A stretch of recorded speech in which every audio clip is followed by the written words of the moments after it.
ভয়াবহ বন্যায় ভাসছে দেশ, বিলীন হয়ে গেছে লাখ লাখ মানুষের বেঁচে থাকার সবশেষ অবলম্বন। বন্যার্ত এসব এলাকায় ছুটে যাচ্ছেন উদ্ধারকারীরা। সরকারি বেসরকারিভাবে এগিয়ে এসেছে বিভিন্ন সংস্থা এবং সংগঠন। দুর্গত মানুষদের উদ্ধারের পাশাপাশি পৌঁছে দিচ্ছেন ত্রাণ সামগ্রী। সারা দেশ প্রার্থনা করছে, চেষ্টা করছে এই চরম সংকট মোকাবেলার। সার্বিক বন্যা পরিস্থিতি, এর কারণ এবং প্রতিকার নিয়ে আমরা আলাপ করতে চাই সিএসআরএম জনতন্ত্র গণতন্ত্রে। আপনাদের সাথে আছি আমি মারুফা রহমান এবং দর্শক, আমাদের সঙ্গে স্টুডিওতে দুজন অতিথি আছেন। অতিথি হিসেবে আমাদের সঙ্গে আছেন জল পরিবেশ ইনস্টিটিউটের চেয়ারম্যান ইনামুল হক। আপনাকে স্বাগত জানাচ্ছি সিএসআরএম জনতন্ত্র গণতন্ত্রে। এবং দর্শক, আমাদের সঙ্গে আছেন আবহাওয়াবিদ ডক্টর আবুল কালাম মল্লিক। ধন্যবাদ। আপনাদের দুজনকে স্বাগত জানাচ্ছি। প্রথমেই ইনামুল হক, আপনার কাছে আসতে চাই। আজকে পরিবেশ উপদেষ্টা তিনি বলেছেন যে পানি ছাড়ার আন্তর্জাতিক নিয়ম ভারত প্রতিপালন করেনি। যদি তার কথা সত্যি হয় তাহলে সে কারণেই আজকে দেশে এত ভয়াবহ পরিস্থিতি বন্যার, এবং এত মৃত্যু এবং এত দুর্বিষহ একটা মানবেতর অবস্থা। আপনি কি বলবেন? না, সেই কারণেই হয়েছে তা ঠিক না, তবে উপদেষ্টা বলেছেন যে পানি ছাড়ার নিয়ম ভারত মানেনি, এটা একটা অভিযোগ। জি। এবং সেই অভিযোগটা একটা দ্বিপাক্ষিকভাবে একটা উত্তর আসতে পারে, দ্বিপাক্ষিক ও আন্তর্জাতিক। তারপরে একটা মানে জাতিসংঘের নিয়ম কানুন অনুযায়ী একটা অভিযোগের উত্তর আসতে পারে। তো দ্বিপাক্ষিক আমাদের তো ভারতের সঙ্গে চুক্তি আছে, যেমন এই যে গঙ্গা পানি চুক্তি, এবং তার ভিতরে এই সকল নদীগুলোর কিভাবে জল ছাড়া হবে বা ব্যবহার করা হবে, হ্যাঁ, তো সেটার একটা কিছু দিক নির্দেশনা দেওয়া আছে। কিন্তু স্পষ্ট কোনো এই ধরনের ব্যাপার করা নেই। সমঝোতা কিছুটা থাকে দুই পক্ষের মধ্যে, দুই দেশের মধ্যে, যে আমরা যখন পানি ব্যবহার করব বা পানি প্রত্যাহার করব তখন জানাবো, বা বন্যার যে রেকর্ড আছে, একটা হাইড্রোলজিক্যাল রেকর্ড, হ্যাঁ, সেই পানি তারা যেটা পরিমাপ করে বিভিন্ন তাদের স্টেশন আছে সেখান থেকে, সেগুলো তথ্য আদান প্রদানের এক ধরনের একটা সমঝোতা আছে। তো উপদেষ্টা উনি যেটা বলেছেন, এটা অর্থ এটা হতে পারে যে হয়তো তারা তথ্য দেয়নি, আর তথ্য দিয়েছে কি না দিয়েছে সেটা যৌথ নদী কমিশন সেটা সাধারণত দেখে, পানি উন্নয়ন বোর্ড দেখে, তো তারা এটা বলতে পারবে। তবে এই কারণে বন্যা সেটা নয়, বন্যা হয়েছে অতিবৃষ্টির কারণে। আচ্ছা, আরেকটা জিনিস হলো যে একটা জাতিসংঘের আন্তর্জাতিক পানি প্রবাহের যে ওয়াটারকোর্স কনভেনশন আছে 1997-এর, কিন্তু এই কনভেনশনটা আমরা বারবার বলা সত্ত্বেও যারা আন্দোলনকারী আছে বা পানি বিশেষজ্ঞ আছে বা দেশের জন্য যারা রাজনীতি বা পানি নিয়ে, নদীর পানি নিয়ে কাজ করে, তারা সবসময় বলে আসছে যে এই কনভেনশনটা আমাদের তরফ থেকে র্যাটিফাই করা দরকার। র্যাটিফাই বলে অ্যাকসেপ্ট কিংবা মানে বিভিন্ন ধরনের আছে, মানে স্তর আছে বা বিভিন্ন ধরনের মাধ্যম আছে, পদ্ধতি আছে, যার ফলে এটা র্যাটিফাই করা যায়। কিন্তু ভারতের কাছে বাংলাদেশ তো এই পর্যন্ত একটা নতজানু একটা অবস্থান করে রেখেছে, এবং আমরা ধারণা করি যে ভারতের নির্দেশেই বাংলাদেশ এটা সই করেনি। কিন্তু এটা একটা খুব জরুরি ব্যাপার ছিল, যার মাধ্যমে ভারত যদি কোনো একটা অন্যায়ভাবে বা নিয়ম না মানতো, যার ফলে আমরা ক্ষতিগ্রস্ত হতাম, সে ক্ষতিগ্রস্ত হলে সেটা আমরা ক্ষতিপূরণ আদায় করতে পারতাম। 7-এর 2 নম্বর ধারাতে 1 নম্বরে বলা আছে কোনো এরকম না জানিয়ে বা এভাবে কোনো করা যাবে না বা যাতে অন্যের ক্ষতি হয়, এবং 2 হলো যে ক্ষতি হলে পারে সেটা ক্ষতিপূরণ দিতে হবে। তো এই কনভেনশনটা বাংলাদেশের উচিত ছিল, আমরা বারবার বলে আসছি যে উচিত ছিল, কিন্তু অজানা কারণে এটা করে নাই।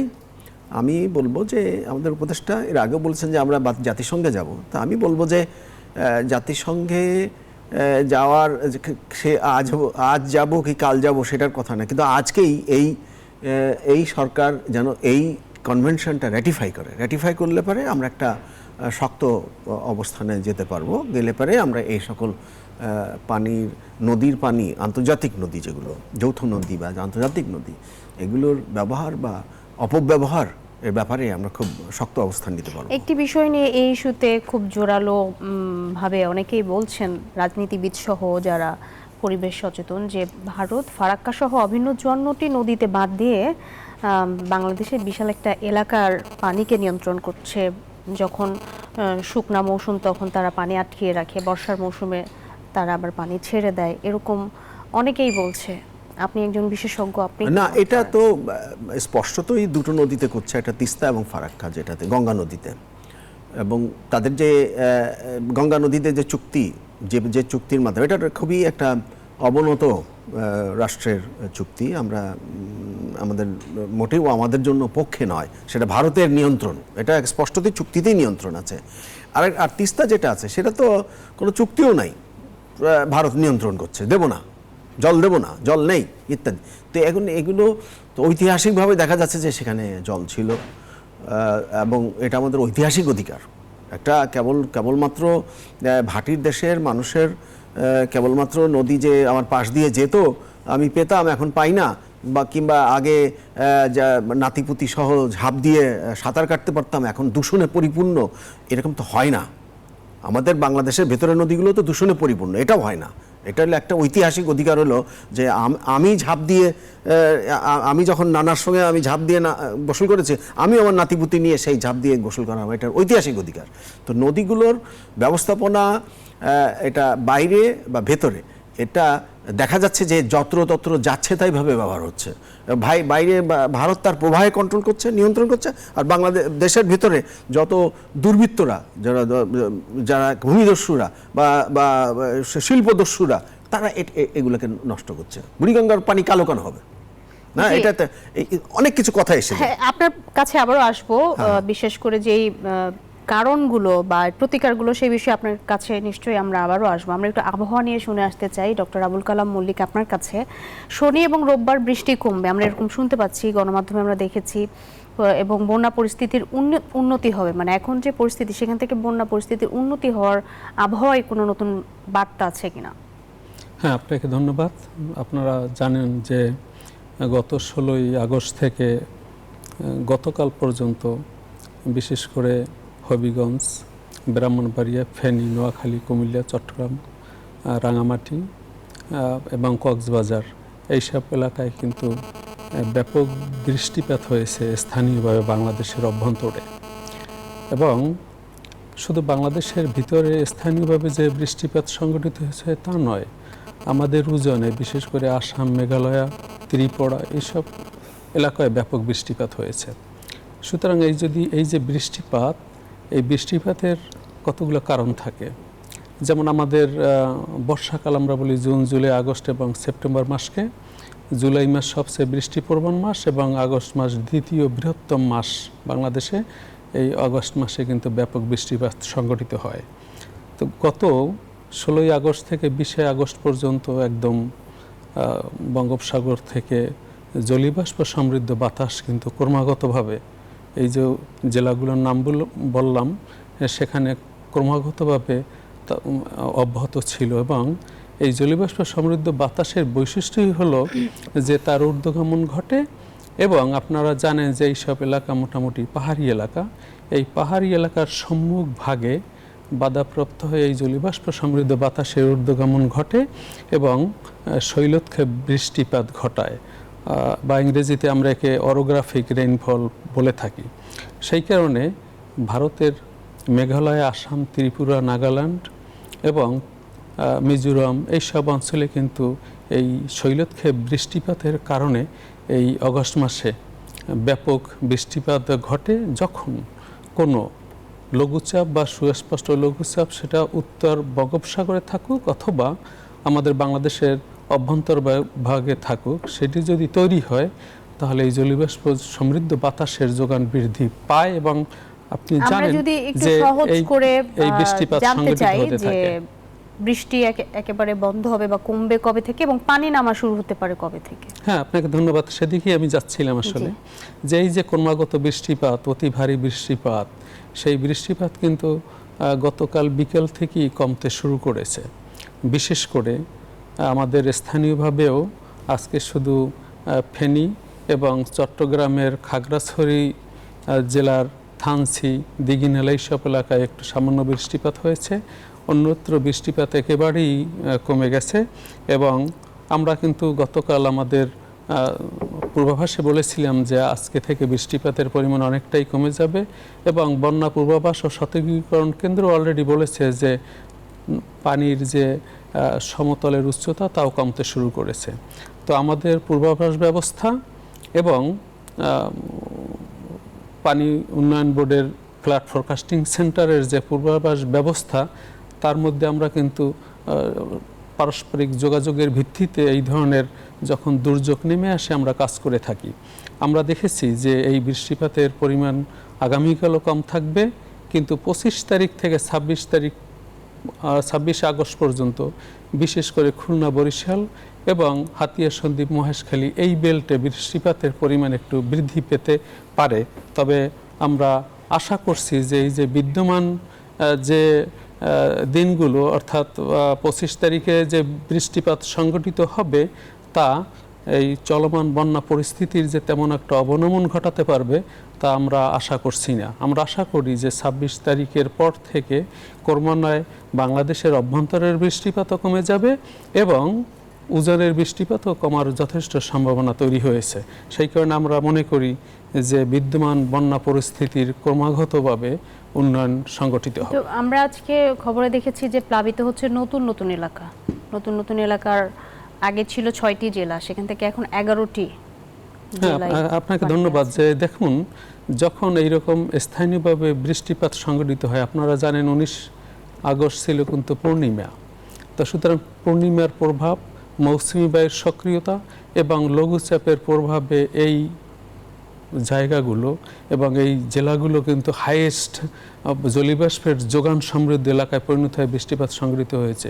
তো উপর থেকে এই বৃষ্টিপাত কিন্তু আস্তে আস্তে দক্ষিণের দিকে ধাবিত হয় এবং শুরুর দিকে হবিগঞ্জ, ব্রাহ্মণবাড়িয়া, ফেনী, কুমিল্লা থাকলেও ক্রমাগতভাবে সে দক্ষিণ দিকে ধাবিত হয়ে দক্ষিণের জেলাগুলোকে ক্রমান্বয়ে প্লাবিত করেছে এবং তা অব্যাহত রেখেছে।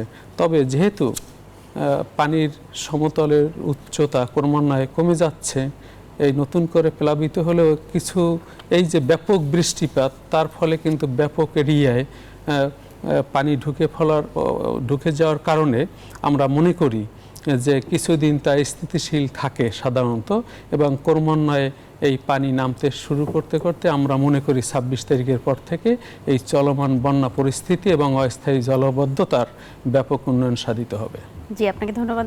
আবারও আসতে চাই মঈনামুল হক আপনার কাছে। মানে যখন বড় আকারের বন্যা হয়, বড় আকারের দুর্যোগ হয়, তখন আমরা এই বিষয়গুলো নিয়ে আলাপ করি মূলত, কিন্তু সারা বছর এগুলো নিয়ে কীরকম কাজ হয় আপনি ভালো বলতে পারবেন। আজকে মশাজান খোয়াই নদীর ব্রিজ এলাকায় পরিদর্শনে গিয়েছিলেন পরিবেশ উপদেষ্টা এবং সেখানকার লোকজন বেশ কিছু বিষয় বা বার্তা তারা দেওয়ার চেষ্টা করেছেন যে দেশকে বন্যামুক্ত রাখতে নদীকে নদীর মতো রাখা উচিত, বাঁধগুলো সুরক্ষিত রাখা উচিত এবং সেই সঙ্গে যে অভিন্ন নদীগুলোর যে শাসন বা যেভাবে বাঁধ দেওয়া হয়েছে এগুলোর সমাধান কোনটাকে আগে সমাধান করা উচিত, তারপরে কি কি সমাধান দেশের ভেতরে করা উচিত বা দেশের বাইরে করা উচিত। যদি প্রথম সমাধান হিসেবে আমরা বলি জরুরি কোনটা আসলে আগে আসে? আমি প্রথম সমাধান হিসেবে যেটা বলবো সেটা কেউ ধারণাও করে না, কেউ কারোর ভাবনার মধ্যেও আসে না। সেটা হলো যে আমাদের অর্থ বছরটা 1 কোয়ার্টার আগে আনতে হবে। অর্থ বছর আছে আমাদের হলো জুলাই থেকে জুন, তাই না? এটা হলো পাকিস্তানি সিস্টেম। পাকিস্তানি সিস্টেমে সেখানে জুলাই মাসে তাদের বন্যা হয়, তাদের বর্ষাকালটা জুন মাসে নয়, আমাদের বর্ষাকালটা আসে জুন মাসে। আর তাদেরটা পাকিস্তানে এই যে এই মৌসুমী বায়ু, উনি আবহাওয়াবিদ, উনি জানেন, এই মৌসুমী বায়ু এখান থেকে বাংলা সাগর থেকে উঠতে উঠতে উঠতে ভারত হয়ে পাকিস্তানের পাঞ্জাব পর্যন্ত যায়, গিয়ে ওখানে জুলাই মাসে ওরা মানে বর্ষা হয়, বন্যা হয়। এই জন্য ওদের অর্থ বছরটা জুলাই থেকে জুন পর্যন্ত। কিন্তু আমাদেরটা 1 মাস আগে আসে এবং এমনকি আমাদের গ্রীষ্মকালেও যথেষ্ট বৃষ্টিপাত হয়। এই বৃষ্টিপাত একবার হয় না তা না, একেবারে কোথায় কোথায় কালবৈশাখী বৃষ্টিপাত হয়। কিন্তু আমাদের সরকারগুলো হয়েছে কি, পাকিস্তানি যে মন মানসিকতা এত বেশি রকমের প্রবল মাথায় চেপে আছে, আর তার সঙ্গে আরেকটা তাকে যোগান দেয় হল দুর্নীতি। তারা ওই করে কি, বাজেটের কি যেন কি বলে সম্পূরক বাজেট হয় যেটা, সেটা পরবর্তী বছরের বাজেট এবং আগের বছরের বাজেটের অনুমোদন হয় জুন মাসের 5 তারিখে বা 4 তারিখে, এটা যেটা সংসদে হয়। তো সেই তখন ওই বাজেটটা অনুমোদন করা হয়, সারা বছরের বাজেটটা অনুমোদন করা হয়, তখন একটা তড়িঘড়ি এসে যায় যে টাকা আগে রিলিজ করতে হবে। আর ব্যাংকগুলোতে হয় টাকা যেভাবে হোক না বের করে দিতে হবে। আচ্ছা, আমরা এই বিষয়ে আরো বিস্তারিত আরে জানবো। তো এটা তো আমরা প্রথম ব্যাপার, বিস্তারিত জানতে হবে, এটা জানতে হবে জিনিসটা। অবশ্যই আমরা জানবো, একটি বিরতিতে যাচ্ছি, বিরতির পরে এসে আপনার কাছে বিস্তারিত ঠিক আমরা আছে, জানবো। ঠিক আছে। দর্শক, আমরা সমাধানের পথ খুঁজছি এবং আমাদের আমন্ত্রিত অতিথি বিশেষজ্ঞরা তারা আসলে সমাধানের পথ নিজেদের মতো করে বলার চেষ্টা করছে। এই পর্যায়ে একটি বিরতি নিচ্ছি, আপনারা সাথেই থাকুন। দর্শক, বিরতির পরে আবারও একবার স্বাগত জানাচ্ছি সিএসআরএম জনতন্ত্র গণতন্ত্রে। আমরা দেশের বন্যা পরিস্থিতি নিয়ে সার্বিক আলাপ করছিলাম। আমাদের সঙ্গে যুক্ত আছেন স্টুডিওতে জল পরিবেশ ইনস্টিটিউটের চেয়ারম্যান ময়নামুল হক এবং আবহাওয়াবিদ ডক্টর আবুল কালাম মল্লিক। আমরা ময়নামুল হক আপনার কাছে আসছিলাম, আপনি অসমাপ্ত রেখেছিলেন যে আমরা যদি এই মুহূর্তে বন্যার ভয়াবহতা বা সব মিলিয়ে আমাদের যেই প্রতিবন্ধকতাগুলো আছে সেটা সারতে চাই, আপনি বলছিলেন প্রথমতই আপনি নজর দিবেন অর্থ বছরে। অর্থ বছরটা সেটা ভারত, যেমন ভারতের কিন্তু তারা এই এপ্রিল থেকে মে মার্চ করে, ওরা ওরা ওরা এই ভারতের তো আমি বলবো যে তাদের রাষ্ট্রীয় পর্যায়ে এই ধরনের অন্ধত্ব বা এরকম করছে অনেক, ওরা বাস্তবসম্মত, ওদের কাজকর্ম অনেক বাস্তবসম্মত রাষ্ট্রের ব্যাপারে। তো যাই হোক, এখানে অর্থ বছরটা আগায় নেওয়া উচিত, নাহলে ওই যেটা আমাদের হচ্ছে দেখা যাচ্ছে যে সমস্ত টাকা জুন মাসে রিলিজ, সমস্ত টাকা জুন মাসে ব্যয়। এমনকি আমি অবাক হয়ে দেখেছি যে জুন মাসে যারা নাকি ডোনার, যারা যে টাকা পয়সা পাঠায় দেয়, এডিবি বা এইসব যারা ফান্ডের, যেগুলো ফরেন ফান্ডের টাকা পর্যন্ত জুন মাসে আসলে আসে না। ওরা অ্যাডজাস্ট করে টাকা নিয়ে যায়, ওরা দেখায় যে আমরা এই পরিমাণ দেওয়ার কথা আর এই পরিমাণ পাওয়ার কথা, তো পাওয়াটা বেশি হয়ে যায়, ওটা নিয়ে চলে যায়, এই হলো করে, কোনোদিন টাকা দেয় না। আমি বহু বোঝা হয়ে গেছে আমার। তো এটা সেটা একটা ধরার বিষয় আছে, কিন্তু উন্নয়ন কর্মকাণ্ড যেটা এই যে জুন মাসে করার যে একটা প্রবণতা এবং সেই বিল করে ফেলার যে প্রবণতা, জুন ফাইনাল করে ফেলার প্রবণতা, এইগুলো থেকে আমাদের বেরিয়ে আসা দরকার। বেরিয়ে এসে এই মার্চ মাসের 31 তারিখে বছর শেষ হয়ে যাবে, এপ্রিল মাস থেকে সেটা চালু হলে পরে আমাদের অনেক সাশ্রয়। তারপরে সেই অর্থটাকে আমরা কিভাবে কাজে লাগাতে পারি? না, অর্থ বছরে অর্থই থাকছে, কিন্তু ওই যে জুন মাসে তড়িঘড়ি করে শেষ করা, টাকা পয়সা রিলিজ করা, টাকা পয়সা ছেড়ে দেওয়া, ব্যাংকগুলোতে যেমন থাকে, বের হয়ে গেলে পরে প্রবৃদ্ধি হলো, বুঝছো? এটা কিচ্ছু না। টাকাটা কোথায় গেল? ও যে টাকাটা নিয়ে মেরে দিয়ে বিদেশে পাঠিয়ে দিল, ওটা দক্ষ নয়, টাকাটা বেরিয়ে গেছে, প্রবৃদ্ধি বেশি হয়ে গেছে। এটা তো হলো আমাদের এই যে জিডিপির নিয়ম। এইসব ননসেন্স জিনিস থেকে বেরিয়ে আসা, এটা অর্থর ব্যাপার, আমি এদিকে যাচ্ছি না। কিন্তু আমাদের উন্নয়ন কাজ যেটা বলছি, যে এই যে বন্যা বা যে কোনো উন্নয়ন, বন্যাটা জুন মাসে এসে যায়, অতএব দেখা যায় না, তো তখন আমরা কাজ শুরু করি কেন, হবে কেন কাজ? অর্থ বছরটা তখনও যদি কাজ হতে পারে, চলতে পারে, কিন্তু সে বন্যা আসলে বন্ধ থাকবে এবং তাকে ফাইনাল করতে হবে না। এটা হলো আমাদের ফাইনাল করার তড়িঘড়ি থাকে, এটা একটা সবার আগে কাজ, বুঝলেন? আর দ্বিতীয় হলো যে একটা জনদুর্ভোগের যে ব্যাপারটা আছে, সেইটা স্থানীয় যারা মানুষ আছে, বিশেষ করে প্রান্তিক মানুষ আছে, তারা অনেক বেশি এরকম ক্ষতিগ্রস্ত। ধনী লোকেরা তো গাড়িতে ঢাকায় থাকে, অনেক ধনী লোকের আছে, আমি জানি ওদেরকে, ফেনী এলাকার বাড়িগুলো উপরতলায় তারা থাকে, নিচতলায় সাধারণ লোকেরা থাকে, ডুবে গেছে, কিছু হয়নি, নিচতলা ডুবে গেছে, তো তাদের নিয়ে ইয়ে নেই। কিন্তু প্রান্তিক যারা চাষি আছে, স্থানীয় গরিবরা আছে, তারা তো অনেকের বাড়ি পড়ে গেছে, অনেকের সম্পত্তি তছরূপ হয়ে গেছে, তো তাদের কিভাবে সহায়তা করা যায়? আমি ঠিক এভাবে বলবো না যে আমাদের যেহেতু প্রধান উপদেষ্টা একদম ঋণ চ্যাম্পিয়ন, উনি তো ঋণের কথা বলতে পারেন। আমি ঋণ দেওয়া নয়, ঋণের আমি ওই নয় যে একটা গ্রামীণ ব্যাংক ওখানে চলে গিয়ে ঋণ দিতে আরম্ভ করে দিল, হ্যাঁ, আমি এটার কথা বলছি। আমরা একটু ডক্টর আবুল কালাম মল্লিক আপনার কাছে আসতে চাই। আমরা দেখছি যে নতুন নতুন এলাকা প্লাবিত হচ্ছে, পানিবন্দী হচ্ছে লাখ লাখ মানুষ, কিন্তু এর মধ্যেও আসলে আশু সমাধান হিসেবে আপনার কি মনে হয় কি করা উচিত? উনি যেরকম বলছিলেন ময়নামুল হক, যে অর্থ বছরের একটা সমাধান দিলেন, আপনার দিক থেকে কোনো সমাধানের বিষয় মাথায় আছে কিনা? না, দেখুন, আপনাকে ধন্যবাদ গুরুত্বপূর্ণ প্রশ্ন করার জন্য।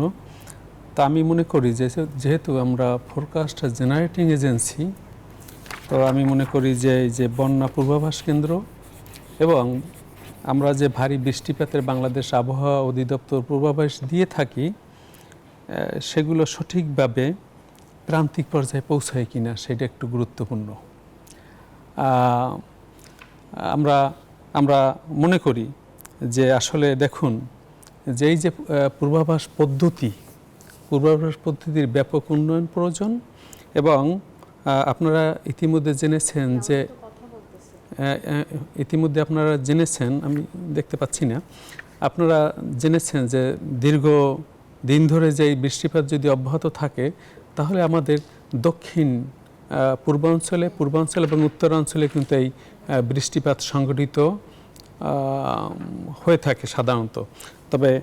তবে দেখুন এই পূর্বাভাসের কতটুকু লিড টাইম মেনটেন করে আগে দেওয়া যায় সেটা গুরুত্বপূর্ণ। তবে এই পূর্বাভাস আপনি যে প্রশ্ন করেছেন তার একমাত্র উপায় হলো, দেখেন আমাদের আগে যে গ্রামভিত্তিক যে বাড়িগুলো ছিল সেখানে কিন্তু পুকুর ছিল, খাল ছিল, ওয়াটার রিজার্ভার প্রাকৃতিকভাবে ছিল, নদীর নাব্যতা বেশি ছিল। কিন্তু ইদানিং আমার মনে হয় যে অপরিকল্পিত নগরায়ন এবং নদীর নাব্যতা হ্রাস এবং অন্যান্য যে উজান থেকে যে পানি বর্ষাকালে প্রতি বছরই নেমে আসে তার আশু এবং পার্মানেন্ট সমাধানের জন্য আমাদের উদ্যোগ গ্রহণ করতে হবে। এবং আমি দৃঢ়চিত্তে আপনাকে বলতে চাই যে এই যে স্বল্পমেয়াদী অথবা দীর্ঘমেয়াদী আমরা যেসব উন্নয়ন প্রকল্প হাতে নেই সেগুলো অবশ্যই আবহাওয়া জলবায়ু বান্ধব হতে হবে। যদি সেগুলো হয় তাহলে এই যে প্রতি বছরই যে দুর্ভোগ নেমে আসে তা বহুলাংশে কমে যাবে। পাশাপাশি আমাদের এই যে উত্তরাঞ্চল, পূর্বাঞ্চল এবং দক্ষিণ পূর্বাঞ্চলের যে নদী এবং পলি জমে গিয়ে যে আপনার মেঘনা ইস্টুয়ারিতে যে ডিসচার্জ ক্ষমতা লোপ পেয়েছে বছরের পর বছর, তা অবশ্যই তার উন্নয়ন ঘটাতে হবে। তাহলে আমাদের এই প্রান্তিক পর্যায়ের যে বন্যা কবলিত যে দুর্ভোগ এবং জনমনে যে অস্বস্তি প্রতি বছর তা বহুলাংশে হ্রাস পাবে। মানে প্রান্তিক পর্যায়ের দুর্যোগ যদি আমরা সহনীয় মাত্রায় নিয়ে আসতে চাই সেক্ষেত্রে পরিবেশ বান্ধব, আপনি বলছিলেন যে মানে আবহাওয়া ও জলবায়ু বান্ধব শর্ট প্ল্যান অথবা মধ্যমেয়াদী প্ল্যান অথবা দীর্ঘমেয়াদী প্ল্যান, অর্থাৎ আমরা বলতে চাচ্ছি যে এই দেশের উন্নয়নের সাস্টেনেবিলিটি বৃদ্ধি করার জন্য অবশ্যই প্রতিটা কর্মকাণ্ডে আবহাওয়া ও জলবায়ুকে সম্পৃক্ত করতে হবে, নতুবা প্রতি বছরই কিন্তু এরকম কোনো পরিকল্পনা এর আগে কখনো হয়নি। দেখুন এরকম যত বড় বড় প্রকল্প হাতে নেওয়া হোক না কেন, সবসময় আমরা দেখেছি যে সবসময় আবহাওয়া জলবায়ুগত অথবা হাইড্রোলজি ডিপার্টমেন্টের ইন্টিগ্রেটেড ওয়েতে যে সম্পৃক্ততা প্রয়োজন তার ঘাটতি রয়েছে বলে আমি মনে করি। আমরা আরও বেশ কিছু ইস্যুতে আসলে জানার আছে যে এই সমস্যার যে সমাধান, আপনি একটি সমাধান বললেন এবং ময়নামুল হক একটি সমাধান বললেন, আরও কিছু সমাধান বা কারণ আমরা খোঁজার চেষ্টা করব। আমরা একটি বিরতিতে যাচ্ছি, বিরতির পরে নিশ্চয়ই আমরা সেই বিষয়ে আলাপ করব। দর্শক, সিএসআরএম জনতন্ত্র গণতন্ত্রের সময় হলো আরও একটি বিরতির, আশা করি সাথেই থাকবেন। দর্শক, বিরতির পরে আবারও স্বাগত জানাচ্ছি। আমরা আলাপ করছিলাম বন্যা পরিস্থিতি নিয়ে। ডক্টর আবুল কালাম মল্লিক, আপনার কাছে প্রথমে আসতে চাই যে আপনাদের দিক থেকে আবহাওয়াবিদদের দিক থেকে বা আবহাওয়া অফিসের দিক থেকে পূর্বাভাস ছিল, আপনারা বলছেন 1 আগস্ট এবং 16 আগস্ট। সেক্ষেত্রে পূর্বাভাস এবং ব্যবস্থাপনার মধ্যে আসলে গলতটা কোথায়? আপনাকে ধন্যবাদ অত্যন্ত গুরুত্বপূর্ণ প্রশ্ন করার জন্য। কারণ ইতিমধ্যে বিভিন্ন মাধ্যমে এই যে ন্যাশনাল মেট্রোলজিক্যাল এবং হাইড্রোলজিক্যাল ডিপার্টমেন্টকে নিয়ে অনেক রকম অপপ্রচার হচ্ছে। আমরা দৃঢ়চিত্তে বলতে চাচ্ছি যে আমরা আমাদের দীর্ঘমেয়াদী পূর্বাভাস 1 আগস্ট আমরা বলেছিলাম যে আগস্ট মাসে বিশেষ করে দেশের উত্তরাঞ্চল, পূর্বাঞ্চল এবং দক্ষিণ পূর্বাঞ্চলে বন্যা পরিস্থিতি তৈরি হবে। তার ধারাবাহিকতায় আমরা যখন নিশ্চিত হলাম যে হ্যাঁ এবার বাংলাদেশের অভ্যন্তরে এবং উজানে ভারী বৃষ্টিপাতের সম্ভাবনা রয়েছে, তখন আমরা 16 আগস্ট 72 ঘন্টার জন্য ভারী বর্ষণের সতর্কবার্তা দিয়েছি এবং 19 আগস্ট পুনরায় আমরা আরও 48 ঘন্টার ভারী বর্ষণের সতর্কবার্তা দিয়েছি। 20 আগস্ট আবার তাকে আমরা নতুনভাবে আপলোড করেছি এবং 22 আগস্ট পুনরায় আমরা কিন্তু 48 ঘন্টার সতর্কবার্তা দিয়েছিলাম। এখন তাহলে এই দুর্যোগ যে ভারী ব্যবস্থাপনা বর্ষণ, মন্ত্রণালয় কিংবা পানি উন্নয়ন বোর্ড বা বন্যা পূর্বাভাস সতর্কীকরণ কেন্দ্র এরা কি ঠিকমতো সমন্বয় নেই বা কাজ না করে না না, দেখুন এই ভারী বর্ষণের পরেই বন্যা পূর্বাভাস ও সতর্কীকরণ কেন্দ্র তারা কিন্তু বন্যার পূর্বাভাসও দিয়েছে। তো এখন মূল বিপত্তি হলো এই যে মেট্রোলজিক্যাল এবং হাইড্রোলজিক্যাল প্রতিবারই কিন্তু আমরা এই সমন্বয়হীনতাটা প্রতি দেখি। বছরই এরকম সমন্বয়হীনতা হয়। আমাদের বক্তব্য হলো যে এইরকম যথেচ্ছাভাবে অপপ্রচার না করে এই মেট্রোলজিক্যাল এবং হাইড্রোলজিক্যালের পূর্বাভাসকে যদি তারা আমলে নিয়ে এর প্রচারটা রুট লেভেল পর্যন্ত বা প্রান্তিক পর্যায় পর্যন্ত যদি পৌঁছানো যায় এবং সমন্বিত উদ্যোগ গ্রহণ করা যায়, তাহলে এই যে দুর্যোগ বন্যা পরিস্থিতি তা থেকে পরিত্রাণ পাবে এবং আমাদের প্রান্তিক পর্যায়ের লোকজন প্রতি বিপর্যয় বছর ঠেকানো যে যাবে। আপনাকে অসংখ্য ধন্যবাদ। আমাদের হাতে সময় প্রবলেম খুবই হয় কম। তা- মঈনামুল হক, আপনি তার যদি কিছু সম্মুখীন যুক্ত হবে না। করতে চান। এখানে হলো কি, দুর্যোগ যারা প্রতিরোধ করে বা দুর্যোগ মোকাবিলা করে তাদের একটু গাফলতি আছে।